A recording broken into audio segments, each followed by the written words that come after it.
अस्सलाम वालेकुम। Welcome to my channel Naveed Urdu voice centre.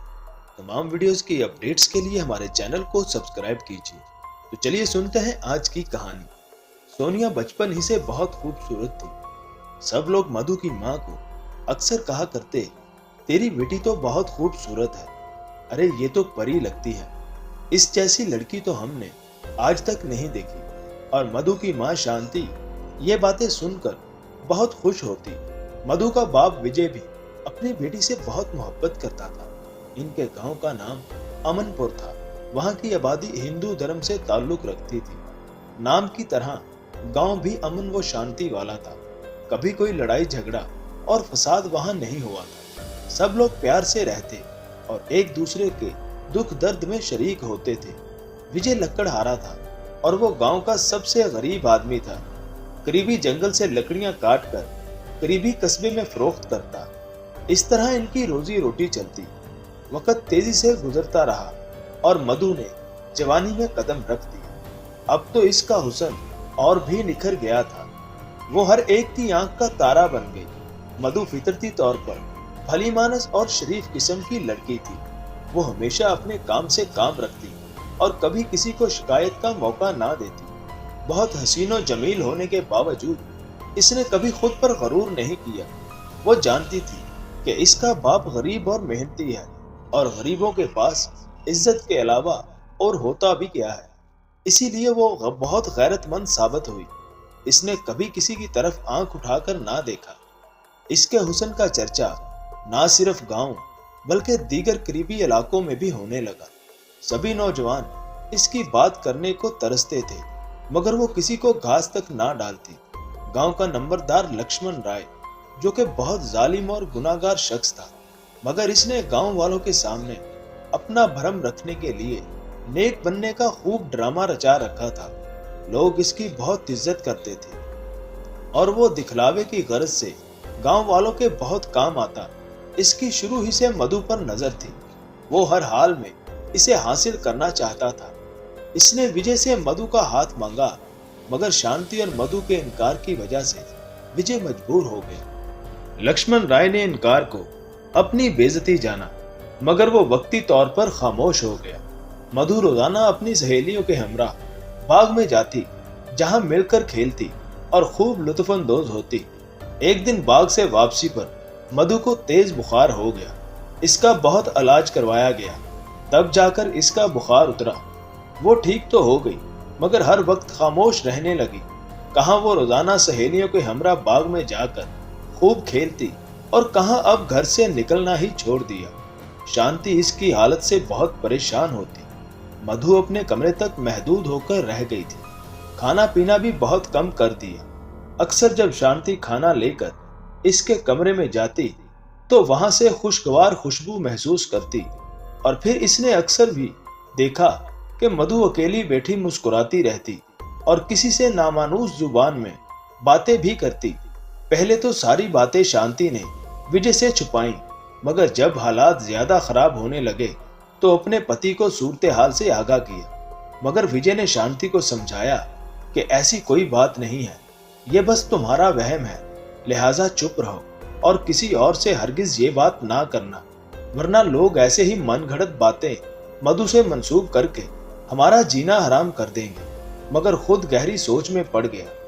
बादअज़ां मधु रात के वक़्त कभी कभार अकेली बाग में चली जाती। बेचारा विजय इसे घर लाता। बाज़ औक़ात वो अकेली छत पर चढ़ जाती। आखिर कब तक लोगों से ऐसी बातें छुपती हैं। फिर पूरे गांव में मशहूर हो गया कि मधु पागल है। कोई कहता इसे साया हो गया है, कोई कहता इसे कुछ नहीं है, ये रातों को अपने यार से मिलती है। गर्ज ये कि जितने मुंह उतनी बातें। विजय लोगों की तंज़-ज़दा बातें सुनकर बीमार रहने लगा। इससे अपनी जवान बेटी की ये हालत देखी नहीं जाती थी और एक दिन वो ये दुनिया हमेशा के लिए छोड़ गया। मधु यतीम हो गई, मगर हैरानकुन तौर पर इसे बाप की मौत पर कोई सदमा ना हुआ और इसकी हरकत में पहले से भी ज्यादा इजाफा हो गया। फिर तो पूरे गांव में मशहूर हो गया कि मधु दीवानी हो गई है, जिसकी वजह से डर के मारे सब लोग इससे दूर भागने लगे। बेचारी शांति ने अपनी प्यारी और अकलौती बेटी का हर मुमकिन जिस्मानी और रूहानी इलाज करवाने की कोशिशें की, मगर सब बेकार।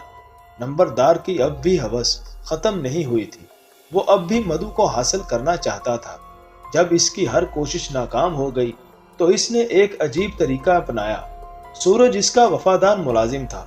वो इंतहा लालची किस्म और बगैरत किस्म का आदमी था और हर नाजायज काम में नंबरदार का साथ देता था। मगर इसने भी नंबरदार की तरह अच्छाई का लबादा ओढ़ रखा था, जिसकी वजह से लोग इसकी बहुत इज्जत करते थे।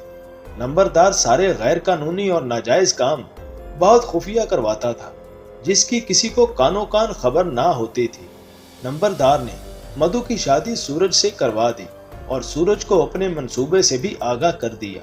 मधु की शादी इसकी रजामंदी के खिलाफ हुई थी। मधु अक्सर सूरज से कहा करती कि मेरे मददगार जरूर आएंगे और बदला लेंगे, मगर वो इसे पागल समझकर इसकी बात सुनी अनसुनी कर देता। फिर कुछ दिनों बाद नंबरदार ने सूरज को 50,000 रुपए दिए और कहा, जाओ अब मधु को मेरे बिस्तर पर लाओ। इतने रुपए देखकर सूरज फौरन राजी हो गया। राजी तो वो पहले भी था, मगर बस जरा मोल बढ़ाना चाहता था। नंबरदार ने इससे कहा, बेफिक्र रहो, ये तो पहली किस्त है, बकिया किस्तें भी मिलती रहेंगी। सूरज ने घर आकर मधु से कहा कि आज रात तुम्हें नंबरदार की पुरानी हवेली में जाना है। खूबसूरत कपड़े पहनकर अच्छी तरह तैयार हो जाओ और वहां आज रात तुम्हें हर हाल में नंबरदार को खुश करना है। मगर मधु ने साफ इनकार कर दिया तो सूरज ने एक जोरदार थप्पड़ इसके चेहरे पर रसीद किया। बेचारी मधु के नाजुक होंठों से खून बहने लगा, मगर जालिम को तरस ना आया और इसे मारने पीटने लगा। मगर जब वो हर तरह से मायूस हो गया तो इसने मधु को धमकी दी कि अगर तुमने मेरी बात ना मानी तो मैं तुम्हारी माँ शांति को कत्ल कर दूंगा। ये बात सुनकर मधु खामोश हो गई, क्योंकि उसे अपनी माँ से बहुत प्यार था। रात के अंधेरे में सूरज ने मधु को पुरानी हवेली में पहुंचा दिया और वैसे भी वो ऐसे कामों में बहुत माहिर था। मधु ने नंबरदार की बहुत मिन्नतें की, भगवान के वास्ते दिए, मगर वो भेड़िया बन चुका था। इसने बेचारी की एक ना सुनी और पूरी रात मधु के जिस्म को कुत्ते की तरह भंभोड़ता रहा और बेगैरत सूरज हवेली के सहन में बैठा हुक्का पीता रहा। सुबह होने से पहले ही रात के आखिरी पहर सूरज ने नीम बेहोश मधु को उठाया और अपने घर ले गया। अब मधु की जुबान पर हर वक्त यही लफ्ज होते, मेरे मददगार आएंगे और बदला लेंगे, मगर कोई इन अल्फाज को समझ नहीं सका। नंबरदार ने सूरज को पुरानी हवेली में रहाइश दे दी, जिससे सूरज बहुत खुश हुआ, मगर मधु की जिंदगी मजीद अजीरन हो गई। जब भी नंबरदार चाहता मधु को अपने बिस्तर पर बुला लेता, बल्कि ये मामला इसका मामूल बन गया। सूरज को रुपए मिलते रहे और वो नंबरदार को मजीद खुश करता रहा। मधु बहुत अजियत से गुजर रही थी, मगर अपनी माँ की वजह से वो चुप रहती, क्योंकि वो जानती थी कि अगर इसने मुंह खोला तो वो भरी दुनिया में बिल्कुल अकेली रह जाएगी। मधु दिन ब दिन कमजोर हो रही थी और कुछ ज्यादा ही परेशान रहने लगी। इसे घर से निकलने और माँ से मिलने की इजाजत भी बहुत कम ही मिलती थी।